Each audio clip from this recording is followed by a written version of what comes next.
Congress party ఏదైతే ఉప ఎన్నికలో జూబ్లీహిల్స్ ఉప ఎన్నికలు గెలిచిన తర్వాత అత్యధిక మెజారిటీతో గెలిచిన తర్వాత కొంత కాంగ్రెస్ పార్టీకి అయితే కొంత చేయూతనిచ్చినటువంటి ఉప ఎన్నిక అని చెప్పవచ్చు. ఎందుకోసం అంటే రాష్ట్రంలో జరుగుతున్నటువంటి పరిణామాలు, రాష్ట్రంలో ఉన్నటువంటి పరిస్థితుల నేపథ్యంలో మరో పక్కన కంటైన్మెంట్, తర్వాత జూబ్లీహిల్స్ ఉప ఎన్నిక, హైదరాబాద్లో 2 ఉప ఎన్నికలు గెలుచుకున్న తర్వాత 2 ఖాతాలు అయితే తెరిచినటువంటి నేపథ్యం ఉంది కాంగ్రెస్ పార్టీ.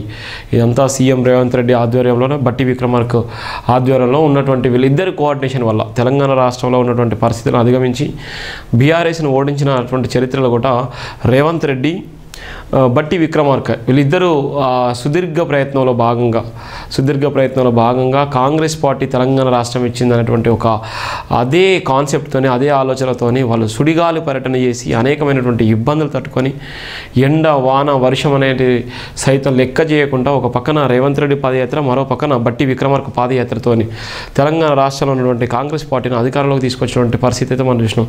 అదే తరహాలో కంటైన్మెంట్ ఉప ఎన్నిక విషయంలో కూడా 2024లో భారీ మెజారిటీతో గెలవడం జరిగింది. అక్కడ ఉన్నటువంటి బీఆర్ఎస్ సంబంధించినటువంటి లాస్యానందిత అకాల మరణం చెందిన నేపథ్యంలో అక్కడ ఉప ఎన్నిక జరిగింది. అక్కడ జరిగిన తర్వాత మళ్ళీ జూబ్లీహిల్స్ ఉప ఎన్నికకు సంబంధించినటువంటి మాగంటి గోపీనాథ్ అకాల మరణం తర్వాత మళ్ళీ అక్కడ కూడా ఉప ఎన్నిక జరిగింది. నిన్న నవీన్ యాదవ్ అనే ఎమ్మెల్యే అత్యధిక మెజారిటీతో గెలిచినటువంటి పరిస్థితి కూడా మనం చూసాం. ఈ 2 ఉప ఎన్నిక కాంగ్రెస్ పార్టీకి ఒక పట్టును సాధించిందనేటువంటి నేపథ్యం అయితే మనం చూసాం. ఈ 2 ఉప ఎన్నికల వల్ల కాంగ్రెస్ పార్టీకి అయితే హైదరాబాద్లో ఖాతా తెరిచిందని చెప్పొచ్చు. దానికి ఇద్దరు క్రియాశీలకమైనటువంటి పాత్ర, ఒక సీఎం, డిప్యూటీ సీఎం, వీళ్ళిద్దరూ కలిసి చేసినటువంటి ఒక గొప్ప ప్రయత్నం నిజంగా కాంగ్రెస్ పార్టీకి అయితే ఒక ఊతం అయితే ఇచ్చింది. దీనివల్ల కాంగ్రెస్ పార్టీని ఎవరైతే నమ్ముకున్నటువంటి కార్యకర్తలు, కాంగ్రెస్ పార్టీకి సంబంధించినటువంటి ఎవరైతే కాంగ్రెస్ పార్టీ అంటే కోసుకుని గ్రామాలలో కానీ, మండలాల్లో కానీ, జిల్లాలలో కానీ కాంగ్రెస్ పార్టీని నమ్ముకున్నటువంటి కార్యకర్తలకైతే ఈ 2 ఉప ఎన్నిక ఎంతో కొంత ధైర్యాన్ని ఇచ్చిన నేపథ్యం ఉంది. ఇది రాబోయే రోజుల్లో కూడా ఈ ఉప ఎన్నికల ప్రభావం కూడా ఉండబోతున్నటువంటి ఆలోచన కూడా ఉంది. రాబోయే ఎన్నికలో ఏదైతే లోకల్ బాడీ ఎన్నికలు కానీ, జిహెచ్ఎంసీ ఎన్నికలు కానీ, ఈ 2 ఉప ఎన్నికలు వాళ్ళకు ఉపయోగపడే విధంగా ఉంటుంది. మరి ఎవరికి పదవులైనా వరిస్తాయా అనేటువంటి ఆలోచనలో కూడా ఇలా జరిగేటువంటి క్యాబినెట్లో ఉన్నటువంటి నేపథ్యం ఉంది. ఇక్కడ ఉన్నటువంటి సీఎం రేవంత్ రెడ్డి గారు అభివాదం చేసేటువంటి నేపథ్యం ఉంటుంది. ఎందుకంటే కథం దొక్కిన కాంగ్రెస్ అనేటువంటిది ఒక పక్కన బీహార్లో ఘోర పరాభవం జరిగినప్పటికీ కూడా తెలంగాణ ఉప ఎన్నిక వచ్చేసరికి భారీ మెజారిటీతో గెలిపించిన నేపథ్యంలో కాంగ్రెస్ పార్టీ సంబంధించినటువంటి క్రియాశీలకమైన పాత్ర పోసినటువంటి ఎమ్మెల్యేలు, మినిస్టర్లు చాలామంది కూడా ఈ ఎన్నికలో భాగస్వాములై నిన్న ప్రెస్ మీట్ పెట్టినటువంటి నేపథ్యం కూడా మనం చూస్తున్నాం. జూబ్లీహిల్స్ ఎన్నికలో ఘన విజయం దక్కించుకుంది సీఎం రేవంత్. విజయం రెట్టించిన విశ్వాసం. ఎన్నికల వ్యూహరచనలో సబలీకృతమైన సీఎం రేవంత్, డిప్యూటీ సీఎం బట్టి. నైతికంగా మేమే విజయం సాధించాం మాజీ మంత్రి కేటీఆర్. తెలంగాణలో ప్రభుత్వానికి ప్రతిపక్షం బీఆర్ఎస్ పార్టీయే. ఎన్నికలు ఎప్పుడు హోరాహోరీ పోరు. మెట్రో అభివృద్ధికి కృషి చేస్తాం సీఎం రేవంత్ రెడ్డి. జూబ్లీహిల్స్ ప్రజల అభివృద్ధికి కట్టుబడి ఉంటా ఎమ్మెల్యే నవీన్ యాదవ్. కాంగ్రెస్ గెలుపులో స్పష్టంగా తేలిన హైడ్రా ప్రభావం డాక్టర్ బరిగల శివ. హైడ్రా ప్రభావం కూడా చాలా వరకు ఎఫెక్ట్ పడుతుందన్నారు. హైడ్రా ప్రభావం వల్ల చాలా వరకు ఇబ్బంది కలుగుతుంది. హైడ్రా ప్రభావం వల్ల పేదల గుడిసెలు, పేదల ఇండ్ల జోలికే హైడ్రా పోతుంది. దాన్ని ఆ ప్రభావం జూబ్లీహిల్స్ ఉప ఎన్నికలో ఓడిపోయేటువంటి పరిస్థితి ఉంటుంది అనేటువంటిది భయంకరమైనటువంటి ప్రచారం జరిగినప్పటికీ కూడా హైడ్రా ప్రభావం ఎలాంటి ఇబ్బందికి, ఎలాంటి ప్రభావం లేనే లేదని చెప్పడానికి ఇది ఒక ప్రధానమైనటువంటి ఉప ఎన్నిక గెలుపు అని చెప్పొచ్చు. హైడ్రా ప్రభావం నిజంగా రాష్ట్ర వ్యాప్తంగా ఉన్నప్పటికీ హైడ్రా ప్రభావంతో చాలామంది ఇబ్బందులు పడ్డారనేటువంటి ఒక భయంకరమైనటువంటి పరిస్థితిని అయితే తీసుకొచ్చిన నేపథ్యంలోనే హైడ్రా వల్ల ఇలా చాలా వరకు న్యాయం జరిగింది. హైడ్రా బాధితుల సైతం కూడా ఇలా కాంగ్రెస్ పార్టీకి ఓటేసినటువంటి ప్రధానంగా కూడా మనం చూస్తున్నటువంటి నేపథ్యం కూడా ఇక్కడ మనం హైడ్రా ప్రభావం ఉందంటే హైడ్రా ప్రభావం కూడా లేదు. ఒక రౌడీ అనేటువంటి ముద్ర వేసినప్పుడు కూడా రౌడీ అనేటువంటి ఆ ముద్ర కూడా చెరిపేసిన నేపథ్యం ఉంది. అనేక రకాలుగా ప్రలోభాలకు గురి చేసినప్పటికీ, అనేక రకాలుగా ఇబ్బందులకు గురి చేసినప్పటికీ హోరాహోరీ పోరులో బీఆర్ఎస్ అంటే ఓడిపోవడం, అది 25,000 ఓట్లు, సుమారుగా 25,000 ఓట్లు అంటే చాలా భారీ మెజార్టీ. అంత పెద్ద మెజార్టీతో గెలవడం నిజంగా హైదరాబాద్ నగరంలోనే ఒక చరిత్రాత్మకమైన విజయం అని చెప్పొచ్చు. ఎందుకంటే ఎప్పుడు కూడా ఆ పరిస్థితి ఎప్పుడు కూడా రాలేదు. 25,000 మెజార్టీతో గెలిచినటువంటి ఉప ఎన్నిక ఏదైనా ఉందంటే జూబ్లీహిల్స్ ఉప ఎన్నిక అని చెప్పడానికి ఇది ఒక ప్రధానమైనటువంటి వార్త. ప్రచారాలతో ఓరెత్తించిన జూబ్లీహిల్స్ ఎన్నికలు ఫలితాల్లో ప్రభుత్వానికి అనుకూలంగా రావడం శుభపరిణామం అని డాక్టర్ బరిగెల శివ అన్నారు. శుక్రవారం విడుదలైన ఎన్నికల కౌంటింగ్ ఫలితాల్లో కాంగ్రెస్ పార్టీ ఘన విజయం సాధించడం, బీఆర్ఎస్ పార్టీ కట్టుదిట్టమైన పోటీని ఇవ్వడం శుభపరిణామంగా భావించారు. ఎన్నికల ప్రచార వీడియోలో పోటాపోటీగా పోరు నిలిచిన అభ్యర్థులతో పాటు పార్టీల నేతలు ప్రతి విమర్శలు చేసుకున్నప్పటికీ అంతిమ ఫలితం కోసం అందరూ ధీమా వ్యక్తం చేయగా చివరిగా కాంగ్రెస్ పార్టీ విజయం సాధించింది. జూబ్లీహిల్స్ ప్రాంతంలోని ప్రజలు ఎక్కువ శాతం ఓటింగ్లో పాల్గొనకపోవడం ఒక రకంగా నిరాశని కనబరిచినప్పటికీ ప్రభుత్వ ప్రతిపక్షం భారీ ఓట్లను సాధించడం ఇరు పార్టీల గొప్పతనంలో భావించారు. ప్రభుత్వం ఏర్పాటు 2 సంవత్సరాలు గడుస్తుండగా పార్లమెంట్ ఎన్నికల్లో 8 స్థానాలను కైవసం చేసుకున్న బీజేపీ జూబ్లీహిల్స్ ఎన్నికల సైతము అత్యంత దారుణమైన ఓటమిని చవిచూసిందన్నారు. దీన్ని బట్టి చూస్తే రాష్ట్రాల ప్రభుత్వానికి ప్రతిపక్షం ప్రత్యామ్నాయం బీఆర్ఎస్ పార్టీని తేలిపోయిందన్నారు. ముమ్మాటికి ఇట్టి విజయం వెనుకల సీఎం రేవంత్ రెడ్డి ప్రతిష్టాత్మకమైన విశ్వాసాన్ని జూబ్లీహిల్స్ ప్రజలు బలపరచడం తెలియడంలో ఎలాంటి సందేహం లేదన్నారు.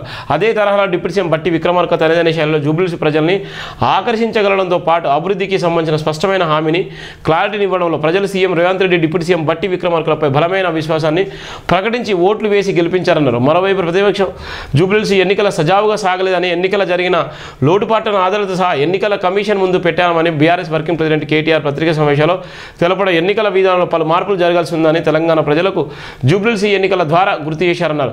జూబ్లీహిల్స్ ఎన్నికల్లో ప్రజలు బీఆర్ఎస్ పార్టీపై అపారమైన అభిమానాన్ని గౌరవాన్ని చాటుకున్నారని, ఓటమి నిరాశను మిగిల్చినప్పటికీ నిరుత్సాహపడకుండా ముందుకు సాగుతామని, ప్రజల తరపున ప్రభుత్వంలో పోరాటానికి ఎక్కడ వెనకాడబోమని, ప్రజల అభివృద్ధికి కట్టుబడి పోరాటాలతో ముందుకు సాగడమే బీఆర్ఎస్ పార్టీ లక్ష్యమని మాజీ మంత్రి కేటీఆర్ తెలంగాణ ప్రజలకు తెలియజేశారన్నారు. ఫలితాల అనంతరం ముఖ్యమంత్రి రేవంత్ రెడ్డి మాట్లాడుతూ జూబ్లీహిల్స్ ఎన్నికల విజయంపై ప్రజలు చూపించిన అభిమానాన్ని కొనియాడుతూ నవీన్ యాదవ్ గెలుపుతో జూబ్లీహిల్స్లో ప్రభుత్వం తరపున మెరుగైన అభివృద్ధికి కట్టుబడి ఉన్నామని తెలిపారు. మెట్రో సేవలను విస్తృతపరచడం కోసం ప్రభుత్వం తరపున తప్పకుండా చొరవ చూపుతామని, ఎన్నికల అప్పుడు మాత్రమే హోరాహోరీ పోటీతో పాటు అటుపోటులతో కూడిన ప్రతి విమర్శలు ఉంటాయి కానీ ఎన్నికల అనంతరం అందరూ కలిసికట్టుగా ప్రజల అభివృద్ధి కోసం పనిచేయాలని సీఎం రేవంత్ రెడ్డి సూచించడం అభినందనీయమన్నారు. రాష్ట్రాల్లో ఎప్పటికప్పుడు మారుతున్న పరిణామాలను బట్టి అభివృద్ధికి ప్రణాళికాబద్ధంగా కొనసాగించాలని CM Revanth Reddy deputy CM బట్టి విక్రమార్కలు పూనుకుంటుండడం ప్రజాభివృద్ధికి కట్టుబడి ఉన్నట్లుగా ఉందన్నారు. నూతనంగా గెలిచిన ఎమ్మెల్యే నవీన్ యాదవ్కు అభినందనలు తెలియజేస్తూ జూబ్లీహిల్స్ ప్రజల అభివృద్ధికి ఆశయాలను అనుగుణంగా పనిచేస్తూ రాజకీయ భవిష్యత్తు నిర్మాణాన్ని బలపరచుకోవాలని సూచించారు. రాష్ట్రమంతా కాంగ్రెస్ పార్టీ హవా ఇలాగే కొనసాగడం కోసం తీవ్రంగా శ్రమించాల్సి ఉందని గుర్తు చేశారు. రాష్ట్రంలో సీఎం రేవంత్ రెడ్డి కష్టపడి పనిచేస్తున్నాడని ప్రజలు గుర్తిస్తున్నప్పటికీ కింది స్థాయి నాయకులు ప్రజలకు అందుబాటులో ఉండలేరని పలు విమర్శలు వస్తుండడం ప్రభుత్వం గమనించాలన్నారు. సీఎం డిప్యూటీ సీఎంలు పగడ్బందీ వ్యవహారాలతో కాంగ్రెస్ పార్టీని గెలిపించుకున్నారని అభినందించారు. కాంగ్రెస్ పార్టీ అభ్యర్థి నవీన్ యాదవ్కు 98,899 ఓట్లు రాగా భారత రాష్ట్ర సమితి అభ్యర్థి మాగంటి సునీతకు 74,259 ఓట్లు వచ్చాయని, బీజేపీ అభ్యర్థి లంకాల దిపాక్ రెడ్డికి 17,061 ఓట్లు వచ్చాయని, వీటి ద్వారా ఆయా పార్టీలు బలబలాలను నిర్పించుకోగా ప్రభుత్వ పక్షం బలపడినట్లుగా ఎన్నికల ఓట్ల లెక్కింపులో కాంగ్రెస్ అభ్యర్థి నవీన్ యాదవ్ ఘన విజయం సాధించారని అన్నారు. దీన్ని బట్టి చూస్తే రానున్న స్థానిక సంస్థల ఎన్నికల్లో ప్రభుత్వం పార్టీ కాంగ్రెస్ ప్రతిపక్ష పార్టీ బీఆర్ఎస్ హోరాహోరీ పోరు తప్పదని గుర్తు చేశారు. Telangana BRS party working president KTR 2023 ఎన్నికల ఫలితాల ఓటమి అనంతరం రాష్ట్రమంతా సమీక్ష నిర్వహించుకున్నారని, వాటి మూలంగా ప్రస్తుతం తెలంగాణ రాష్ట్రంలో బీఆర్ఎస్ పార్టీ బలపడుతుందని గుర్తు చేశారు. జోరు మీదున్న కాంగ్రెస్ పార్టీని బీఆర్ఎస్ పార్టీ ఎంతవరకు నిలవరించగలదో, రానున్న ఎన్నికల ప్రజలు విశ్వాసం ఎటువైపు మొగ్గు చూపుతుందో, ఎవరిని బలపరుస్తుందో వేసి చూడాలన్నారు. ఏది ఏమైనా రాష్ట్రంలో ఎన్నికల నిర్వహణ విధి విధానాలు తప్పకుండా మార్పు రావాలని సూచించారు. ఓటర్ల జాబితాతో పాటు ఎన్నికల ప్రక్రియలో స్వల్ప లోపాలు జరిగినట్లుగా ఆధారాలతో సహా బయటకు వచ్చినప్పుడు ప్రజలు వాటిపై తప్పకుండా అనుమానాలు వ్యక్తపరిచే అవకాశం ఉంటుందని గుర్తు చేశారు. జూబ్లీహిల్స్ ప్రజలు ఎన్నికల వాతావరణాన్ని చాలా సునాయాసంగా తీసుకున్నారని, పెద్దగా ఆడంబరాల ఆర్భటాలు ఏమాత్రం పాటించాలని, ఎన్నికల పోలింగ్ ఓటు శాతాన్ని గమనిస్తే అర్థమవుతుందన్నారు. రాష్ట్ర ప్రజలు కాంగ్రెస్ పార్టీ నుండి అధికమైన అభివృద్ధిని కోరుకుంటున్న నిరుద్యోగులు నిరుత్సాహంతో ఉన్న మాటకి వాస్తవమైన నిరుద్యోగులు సంతృప్తిపరిస్తే తప్ప ప్రభుత్వానికి అధికమైన విశ్వాసం లభించాలని గుర్తు చేస్తూ అన్ని వర్గాల ప్రజలు అభివృద్ధి చేసే క్రమంలో CM Revanth Reddy deputy CM బట్టి విక్రమార్క చూపిస్తున్న కృషి పట్టుదల అందరు నాయకులు పాటిస్తూ నియోజకవర్గాలను బలపరుచుకుంటూ అభివృద్ధికి పరుచుకుంటూ ముందుకు సాగాలని కోరారు. జూబ్లీహిల్స్ ఎన్నికల ఫలితాల విజయంతో హైడ్రా ప్రభావం కొట్టొచ్చినట్టుగా కనిపించింది అన్నారు. ప్రజల అభివృద్ధి కోసం తలపెట్టే మంచి పనుల్లో సత్ఫలితాలను తప్పకుండా ఆశించమని హైడ్రా మరొకసారి నిరూపించినటువంటి నేపథ్యం కూడా మనం చూస్తున్న ఇది ప్రధానంగా ఉన్నటువంటి నేపథ్యం. ఒక పక్కన కాంగ్రెస్ పార్టీ, మరో పక్కన బీఆర్ఎస్ పార్టీ, మరో పక్కన బీజేపీ పార్టీ మతతత్వం పార్టీగా ఉన్నటువంటి నేపథ్యం ఉంది.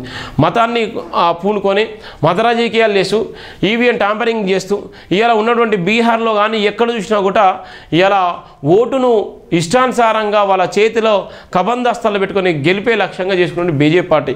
మరి ఇక్కడ తెలంగాణకు వచ్చేసరికి ఆ పరిస్థితి లేదు. తెలంగాణకు వచ్చేసరికి చైతన్యవంతమైనటువంటి తెలంగాణ ప్రజలు తెలుగు రాష్ట్రాలు ఏ అయితే మత విద్వేషాలు రెచ్చగొట్టేటువంటి పరిస్థితి ఉందో, ఏ అయితే మతం కోసం అయితే కొట్లాడేటువంటి నేపథ్యం ఉందో, ఆ నేపథ్యంలోనే కనీసం డిపాజిట్లు కూడా రాలేనటువంటి పరిస్థితిలో ఇలా బీజేపీ పార్టీకి దక్కినటువంటి ఒక గౌరవం చెప్పొచ్చు. అలానే బీఆర్ఎస్ పార్టీ సుదీర్ఘ ప్రయత్నం చేసింది. ఇలా ఉన్నటువంటి కాంగ్రెస్ పార్టీకి ధీమాగా, కాంగ్రెస్ పార్టీకి పోటీగా, కాంగ్రెస్ పార్టీకి ప్రతిపక్ష హోదాలో బలమైనటువంటి ఫైట్ ఇచ్చినప్పటికీ కూడా అక్కడ ఉన్నటువంటి డబ్బు ప్రభావము, వివిధ రకాల ప్రభావం, అది బీఆర్ఎస్ పార్టీ మీద చాలా ప్రభావం పడ్డటువంటి పరిస్థితి కూడా మనం చూస్తున్నాం. ఏది ఏమైనప్పటికీ ఈ ఉప ఎన్నిక ద్వారా కాంగ్రెస్ పార్టీకి అయితే కొంత ధైర్యాన్ని ఇచ్చినటువంటి పరిస్థితి అయితే మనం చూస్తున్నాం. ఇది ప్రధానంగా ఉన్నటువంటి వార్త.